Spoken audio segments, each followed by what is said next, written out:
আজকে সারা দেশে সত্যিকার অর্থেই স্বাধীনতার 51 বছর পর রাজনৈতিক যে পরিস্থিতি তৈরি হয়েছে তা সত্যিকার অর্থে আমাদের জন্য লজ্জার, আমাদের জন্য কষ্টের, আমাদের জন্য হতাশার। এই হতাশা, এই লজ্জা থেকে যদি মুক্তি পেতে হয় সেক্ষেত্রে অবশ্যই গোলামির জিঞ্জির ভাঙতে হবে। দুই দলের গোলামি, ব্যারিস্টার, সাবেক ভিপি, পিএইচডি ডিগ্রিধারী, পীর, ধর্ম ব্যবসায়ী, এদেরকে সবার আগে না বলতে হবে।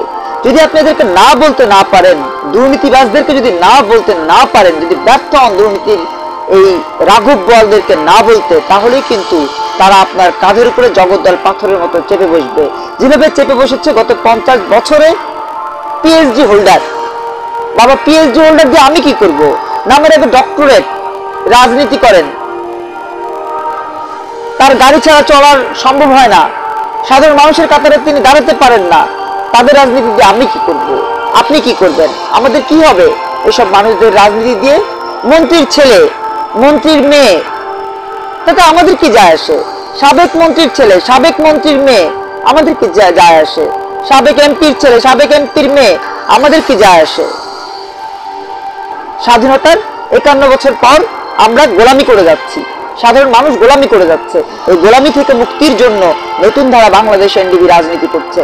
আমরা মনে করি আপনাদের চোখে আঙুল দিয়ে দেখিয়ে দেওয়া দরকার এখন এই সময়ে যে সাবেক ভিপি টিপি এইসব সব হচ্ছে প্রতারণার জাল। ওই জালে পড়বেন না, দয়া করে জালে পড়বেন না। ওই জালে যদি পড়েন, 18 সালের নির্বাচনের কথা নিশ্চয় আপনাদের মনে আছে, 2014 সালের নির্বাচন নিশ্চয় আপনাদের মনে আছে। 14 সাল, এই 2018 সাল, একই রকম নির্বাচন হবে যদি আপনারা সচেতন না হন।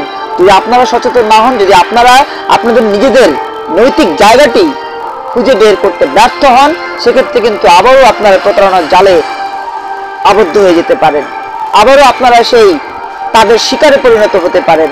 অতএব এখনই সবাইকে ঐক্যবদ্ধ হতে হবে।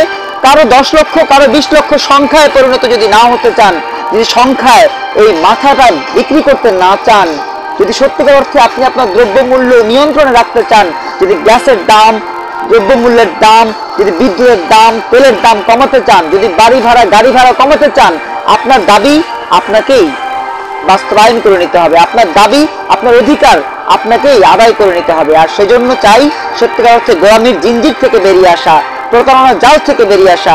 আসুন, পিএইচডি হোল্ডার, সাবেক ভিপি, আমাদের উত্তরাধিকারের রাজনীতি, মন্ত্রীর পুত্র, মন্ত্রীর কন্যাদেরকে না বলে সাধারণ মানুষের যারা রাজনীতি করছে তাদের সাথে ঐক্যবদ্ধ হন, আওয়াজ তুলুন, নতুন ধারার সাথে কথা বলুন, নতুন ধারার অঙ্গীকার, দুর্নীতি থাকবে না আর, এই আওয়াজ তুলুন।